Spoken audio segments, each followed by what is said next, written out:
Hello everyone, and here are the details of today's video. The Republican victory in the special election did far more than secure a single congressional seat. It exposed a deeper structural reality in American politics. Donald Trump's influence over the Republican Party is not fading with time, scandal, or legal turmoil. It is tightening. And with this win, the architecture of power in Washington shifts subtly but unmistakably in his direction. The significance of a special election is rarely national, but this one is different. It serves as a referendum on Trump's ability to mobilize voters, discipline the Republican ranks, and project his political will across the country. The candidate he endorsed won not because of party machinery or traditional conservative messaging, but because of the gravitational pull of Trump's personality and narrative. That victory signals to Washington that Trump still commands an extraordinary reservoir of loyalty among the Republican base, an electorate that remains energized, mobilized, and prepared to act at his call. In a deeply polarized political landscape, such loyalty becomes legislative power.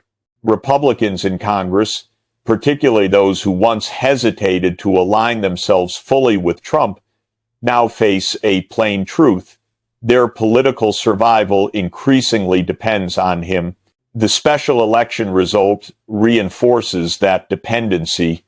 Lawmakers understand that Trump-backed candidates can win primaries, topple incumbents, and reshape local political ecosystems. That knowledge alters behavior inside Congress long before any presidential election is decided. The victory sends a ripple through committee rooms, leadership offices, and strategic planning sessions. Republicans now feel emboldened to push Trump-aligned policies on immigration, federal spending cuts, and investigations targeting the Biden administration. The House caucus becomes more unified, not around ideology, but around Trump's authority. Internal dissent weakens. The establishment wing retreats. The Freedom Caucus gains confidence. A once fractured party begins to behave like a disciplined bloc oriented toward a single figure. This consolidation changes the strategic landscape for the White House. With a strengthened Republican hold, President Biden faces a Congress more willing to block administrative priorities, more eager to open investigations, and more ready to challenge executive authority. Trumpism becomes not an electoral movement, but a governing force operating from within the legislative branch. The implications extend beyond policy. They alter the calculus of political legitimacy. Trump can now argue that his influence is not theoretical, it is measurable, demonstrated through electoral victories that shift the balance of power in real time. For his supporters, the win proves he remains the central figure in American politics. For his opponents, it signals that the confrontation they hoped was fading is reemerging with greater intensity. Most importantly, the victory strengthens Trump's hand in shaping the future agenda of the Republican Party. It gives him the power to demand alignment, to punish disloyalty, and to dictate the terms of debate. Congress, in effect, becomes a terrain increasingly shaped by his presence, even as he remains outside the Oval Office. In this way, one special election becomes more than a race. It becomes a structural shift, a reminder that Trump's influence is not a relic of the past, but a force reasserting itself at the center of American governance. The special election victory does more than signal Trump's enduring appeal among Republican voters. It materially strengthens his ability to shape national policy. In Washington, legislative influence is not distributed evenly. It flows toward those who command loyalty, momentum, and fear. Trump's victory-backed candidate brings more than a vote to Congress. He brings a shift in psychological climate, one that pushes the institution itself closer to Trump's orbit. For Trump, the most significant effect is the transformation of Congress from a contested space into a more compliant and ideologically aligned instrument. A narrower Republican majority is inherently fragile, but a majority shaped by Trump's political power becomes something else, a platform from which he can project influence even without holding executive office.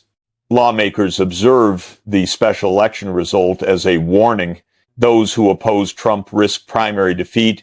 Those who align with him gain protection and visibility.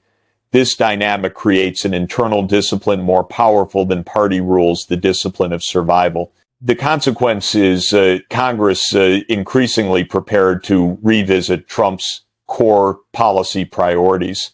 Immigration emerges at the forefront. With new confidence, House Republicans push for harsher asylum restrictions, increased border security funding, and legislative pathways to revive Trump's earlier immigration doctrines. The special election serves as a mandate, or at least as a political justification, to strengthen rhetoric and tighten policy proposals. Trump's agenda returns not as nostalgia, but as active legislative pressure. Economic policy follows a similar trajectory. Republicans, emboldened by the victory, renew their embrace of economic nationalism, tariffs to pressure trade partners, deregulation to encourage domestic production, and targeted tax reforms favoring Trump's core constituencies. These ideas, once contested within the GOP, now return with a newfound legitimacy because they are perceived as winning issues capable of energizing the same voters who delivered the special election result. Foreign policy, too, begins to tilt. Congressional skepticism toward continued aid to Ukraine grows more assertive. The victory gives Republicans the confidence to challenge the Biden administration's commitments abroad, reflecting Trump's view that U.S. resources should be redirected domestically. NATO burden sharing becomes a renewed talking point. Congressional committees begin preparing hearings and reviews that mirror Trump's critiques of American entanglements overseas. Beyond specific policies, the victory shifts the tone of governance. Committees become more adversarial toward the executive branch. Investigations aimed at the Biden administration gain fresh momentum. Legislative priorities are reoriented around undermining the White House rather than negotiating with it. Trump-aligned lawmakers push harder, certain that their political capital is rising. What emerges is a Congress less interested in bipartisan stability and more aligned with Trump's combative approach. Through this victory, Trump does not merely regain influence, he regains leverage. He becomes the gravitational center around which Republican policymakers orbit. They craft bills with his approval in mind. They shape narratives according to his preferences. They adapt their political survival strategies to his movement in this transformed landscape. Trump's agenda is no longer dependent on winning the presidency. It is already reclaiming Congress incrementally, strategically, and with growing confidence. The special election did not only restore a seat, it restored a mechanism of power that Trump intends to use with precision. With Trump's influence reasserted inside Congress, the center of gravity in American domestic policy begins to tilt sharply. The special election victory does not merely strengthen the Republican caucus numerically, it strengthens it ideologically. It emboldens lawmakers who already see Trump's hardline positions not as divisive liabilities, but as electoral assets. What emerges is a Congress increasingly willing to reintroduce, normalize, and even intensify the core domestic policies that defined Trump's presidency. At the forefront is immigration, Trump's most enduring political instrument. The special election victory acts as validation that Americans remain deeply unsettled by the perceived loss of control at the border. Republican lawmakers, newly fortified, treat the election outcome as a public mandate to revive Trump's border agenda. That agenda includes more aggressive asylum restrictions, the expansion of detention capacity, and renewed funding for physical barriers at the southern frontier. These policies, once criticized as extreme, now return to the legislative arena with renewed legitimacy because they appear electorally potent. The broader implication is that immigration policy ceases to be a negotiation point and becomes a litmus test. Anything less than Trump's maximalist approach risks being interpreted as weakness. For the GOP, the special election demonstrates that political survival lies in alignment with Trump's hardened stance. For Democrats, it signals a shifting electorate, one increasingly receptive to stricter border enforcement despite long-standing ideological divides. This reshapes the terrain on which future legislation will be debated. Economic policy follows a similar arc.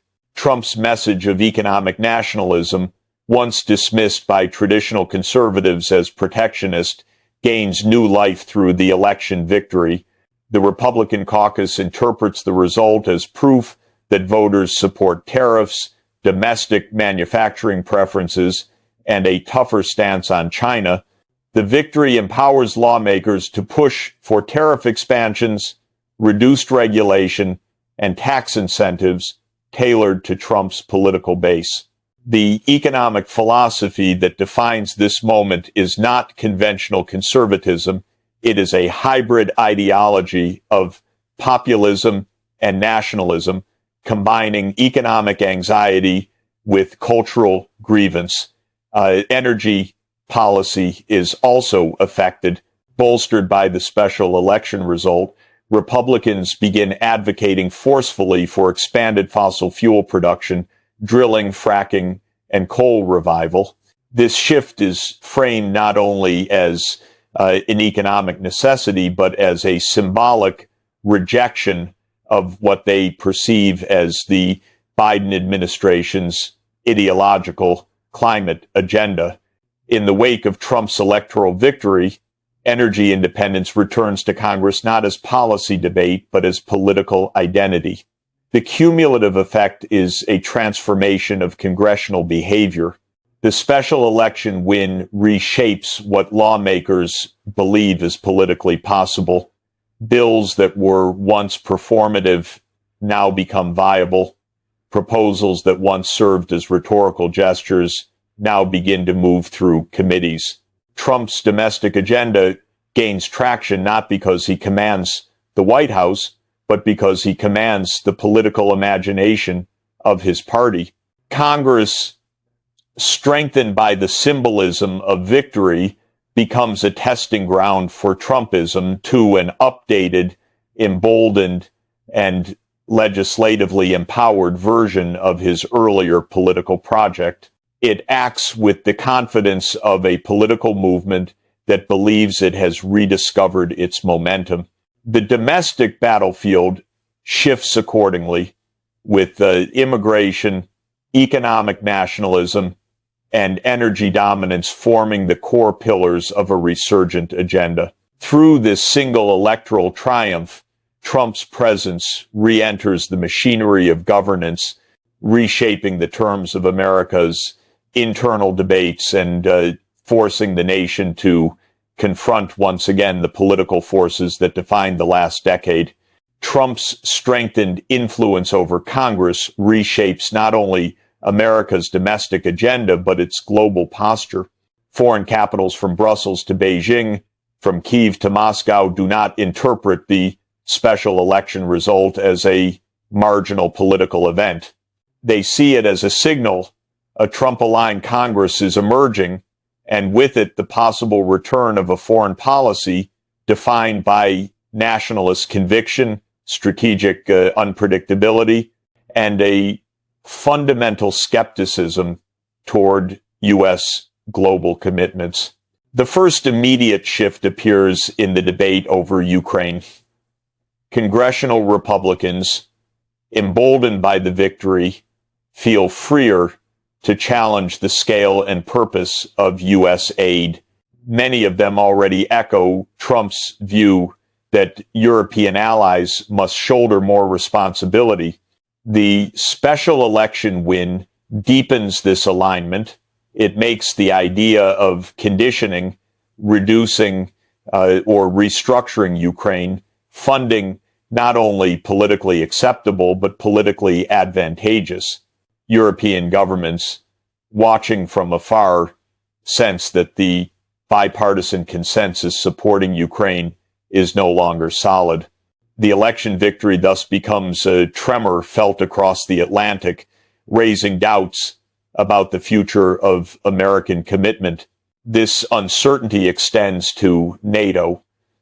Trump has long criticized the alliance for its uneven burden sharing, arguing that the United States subsidizes European security at disproportionate cost.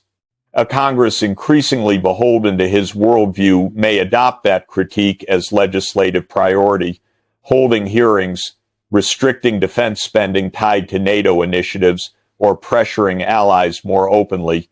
For Europe, the special election result signals a potential resurgence of Trump skepticism, delivered not from a presidential podium, but from the legislative branch of the world's most influential democracy.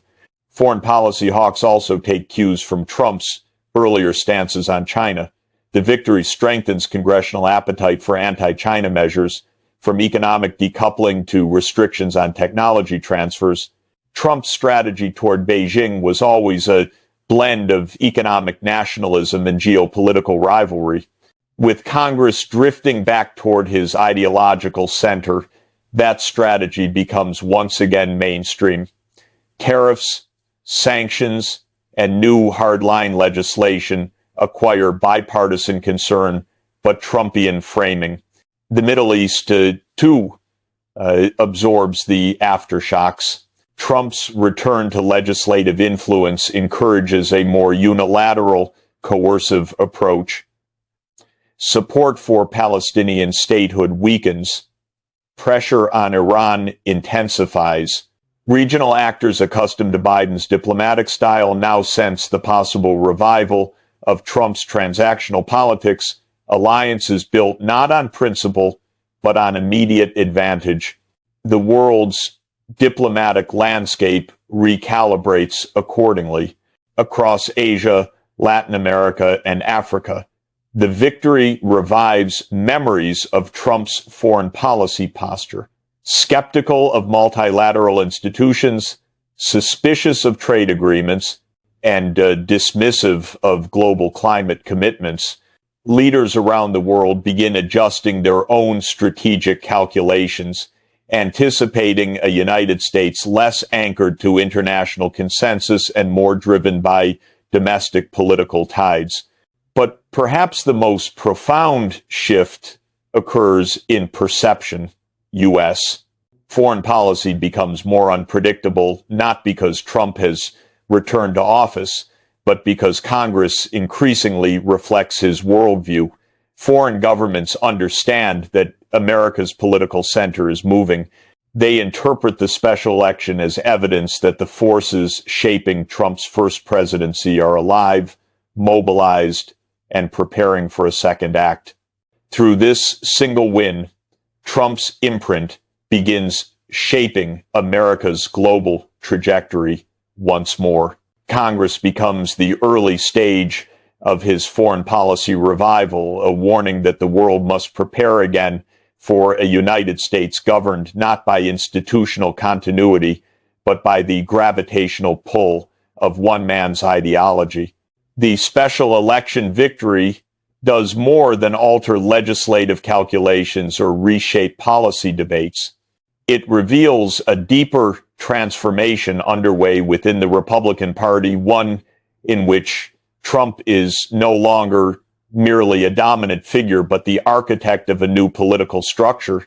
The victory demonstrates that Trumpism is not a temporary deviation from conservative politics.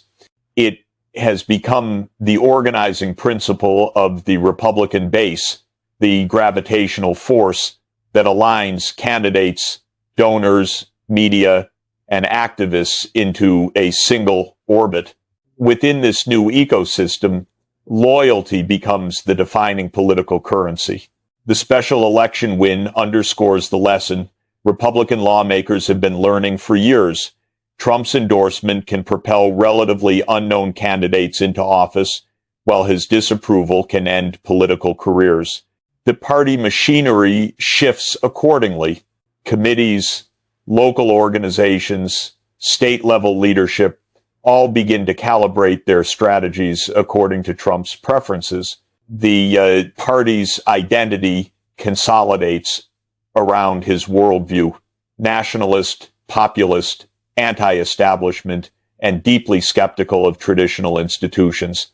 This structural realignment carries consequences far beyond electoral strategy. It reshapes how policy is conceived and debated. Trump's agenda becomes synonymous with the Republican agenda. Immigration hardliners gain influence because their platforms resonate with his base. Economic nationalists ascend because their rhetoric mirrors his. Foreign policy skeptics of NATO or global entanglements rise because they reflect the ideological posture that helped define Trump's earlier presidency. The party's intellectual center of gravity shifts decisively toward his philosophy. The relationship between Congress and Trump changes as well. Lawmakers are no longer simply members of a party sharing power with a former president. They become extensions of his political project. They legislate with his approval in mind, investigate with his priorities in view, and craft messaging that echoes his tone. The special election victory accelerates this process, serving as empirical proof that Trump-aligned candidates win and establishment candidates falter. The incentives become inescapable.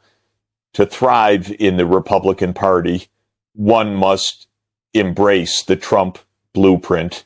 For American democracy, this consolidation poses a paradox.